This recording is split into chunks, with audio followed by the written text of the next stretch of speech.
কি বলবো?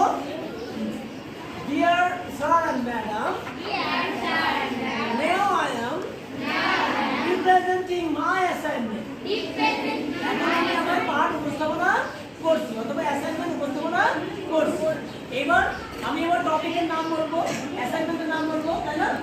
যে my topic name is a dream street. Okay? Do you understand? এই বলে আমরা মূল আমাদের সে ডায়লগ হোক বা কবিতা হোক অথবা গান হোক সেই মূল প্রোগ্রামটা শুরু করব। আন্ডারস্ট্যান্ড?